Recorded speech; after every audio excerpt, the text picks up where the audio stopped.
এই বিষয়টো হৈছে আগন্তুক যিটো ইলেকশ্যন, সেই ইলেকশ্যনত 1 নং পৰ্বতজোৰা সমষ্টিত আমাৰ গাঁৱৰ তৰফৰ পৰা এজন ব্যক্তিয়ে ঐক্যমঞ্চত থিয় দিলে আৰু একেতে মনোনয়ন পত্ৰ দাখিল কৰিলে। তো গাঁৱৰ সমাজত অবৰ বুলি কোৱা শব্দটো অতি দুৰ্ভাগ্যজনক। একেতে অবৰ শব্দ লৈ পেলাই আজি সেই ইলেকশ্যনত তেওঁ খেলিবলৈ লৈছে। এইটোৰ কাৰণে মই এই 1 নং পৰ্বতজোৰা সমষ্টিৰ যিজন ঐক্যমঞ্চৰ মনোনীত প্ৰাৰ্থী ব্যক্তি শ্ৰীযুত চৌহান চাংমাক মই এই প্ৰেছ মিডিয়াৰ জৰিয়তে মই আহ্বান কৰিব বিচাৰিছোঁ,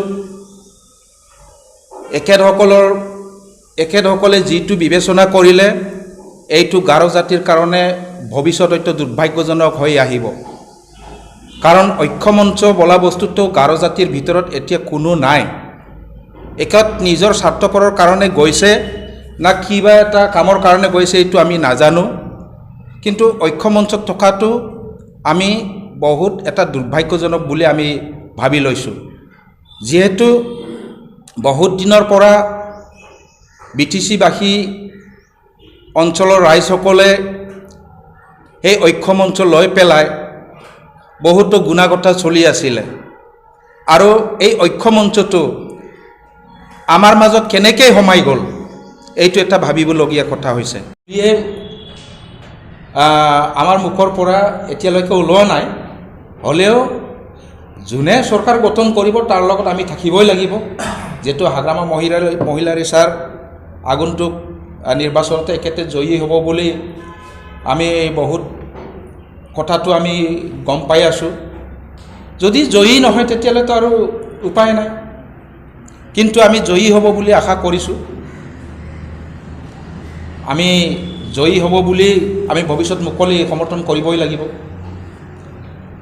পাৰ্টিৰ হিচাপত যোনে BPF পাৰ্টিত আছে এইবিলাক মুকলি আমি সমৰ্থন কৰিবই লাগিব। একেতে মনোনয়ন পত্ৰ দাখিল কৰিলে এইটোৰ কাৰণে আমাৰ কোনো আপত্তি নাই আৰু গাৰো মানুহসকলে তাৰ লগত কোনো মানুহে নাই, কোনো সংগঠনৰ নাই। মই আহ্বান কৰিব বিচাৰিছোঁ একেতে যাতে অনতি পলমে এইটোৰ পৰা উইথড্ৰ কৰি পেলাই যেন আকৌ ঘূৰি আহে। কাৰণ আমি BTC-বাসী ৰাইজে এইটো চাই পেলাই বহু দুগুল লাগি আছে যে একেসকলেও অবৰ সুৰক্ষা সমিতিত আছে নেকি, যে গাৰো জাতি হৈ একেসকলৰ লগত মিলিত হৈ আছে নেকি, এই ধাৰণাটো বিয়পি পৰিলে। গতিকে আমি কোনোদিনো এই ঐক্যমঞ্চ সুৰক্ষা সমিতিৰ লগত মিলিত হ'বলৈ যোৱা নাই। যিহেতু আগৰ দিনৰ পৰাই আমাৰ ইয়াত এটা সক্ৰিয় ৰাজনীতি আছে, BTC-ত সক্ৰিয় ৰাজনীতি আছে। সেই ৰাজনীতিৰ লগত জড়িত হৈ পেলাই ইয়াত বসবাস কৰি থকা সকলো গাৰো জাতি জনগোষ্ঠীয়ে অলপ হ'লেও হাগ্ৰামা ছাৰে যিবিলাক অনুদান দি আছে অলপ হ'লেও দি আছে, কিন্তু বেলেগ কোনটোৰ পৰা আহিল ঐক্যমঞ্চ আমি গম পোৱা নাই। যে গতিকে মই আহ্বান কৰিব বিচাৰিছোঁ এই যিজন ব্যক্তিয়ে মনোনয়ন পত্ৰ দাখিল কৰিলে একেতে অনতি পলমে উঠাই লৈ পেলাই যেন আকৌ নিজৰ জাতিৰ স্বাৰ্থৰ সুৰক্ষাত যেন তেওঁ কাম কৰি যায়। ক'বলৈ বিচাৰিছোঁ আমাৰ BTC-বাসী ৰাইজে ভুল বুজিব নালাগে, কাৰণ আমি কোনো মানুহ ঐক্যমঞ্চৰ লগত যোৱা নাই, ঐক্যমঞ্চৰ লগত থকা নাই, কিন্তু একেতৰ যিটো উদ্দেশ্য আছিল এই উদ্দেশ্যটো হয়তো ব্যক্তিগত স্বাৰ্থৰ কাৰণে হ'ব পাৰে। আমি ইয়াত কোনো জড়িত নাই, নিজৰ জাতিৰ লাভালাভৰ কাৰণেও একেতে কৰা নাই। গতিকে এইটো আমি একেবাৰে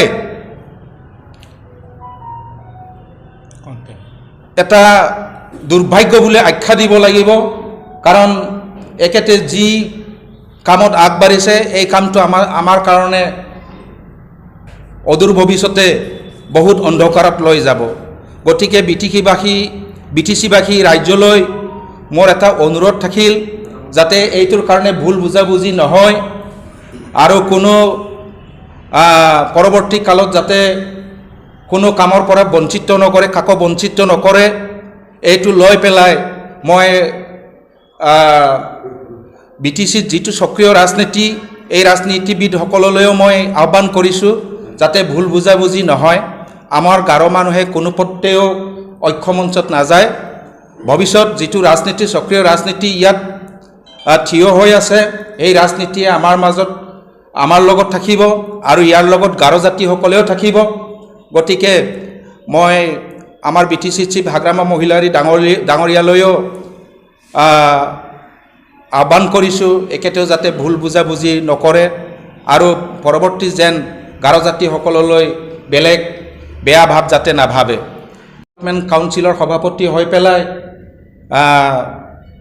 যেন এইজন ব্যক্তিয়ে অনতি পলমে যাতে নিজৰ মনোনয়ন পত্ৰটো দাখিল কৰা মনোনয়ন পত্ৰটো যেন উঠাই লয় আৰু যদি নলয় তেতিয়াহ'লে নিজৰ স্বাৰ্থপৰৰ কাৰণে একেতে কাম কৰি গৈ আছে এইটো কোনো গাৰো জাতিৰ কাৰণে নহয় পৰৱৰ্তী কালত আমি গাৰো জাতিসকলে আমি যোন সক্ৰিয় ৰাজনীতি দল আছে এই ৰাজনীতি দলৰ লগতে আমি থাকিম ভৱিষ্যত বুজা পৰা একেসকলৰ লগতে আমি বুজি পৰি আমি এই বিটিচিত যিমান উন্নয়নমূলক কাম কাজ এই সকলোবিলাকত আমি লগতে জড়িত থাকি পেলাই আমাৰ ক্ষুদ্ৰ এই গাৰো জাতিসকলৰ লগত আমি জীৱন ধাৰণ কৰিম এইটোৱে মোৰ কামনা আৰু লগতে মই বিটিচিবাসী ৰাজ্যলৈ আকৌ বিনম্ৰৰে অনুৰোধ কৰিছোঁ যাতে ভুল বুজাবুজি নকৰে আমি গাৰো জাতিবিলাক যাতে ঐক্যমঞ্চত গৈছে বুলি কোনো মানুহৰ মুখৰ পৰা যাতে এইবিলাক নহয় নোলায় এইটোৰ কাৰণে মই সকলোকে আহ্বান কৰি পেলাই মোৰ আজিৰ ইয়াত প্ৰেছ মিডিয়াত দিয়া ভাষণটো মই ইয়াতে সামৰিলোঁ ধন্যবাদ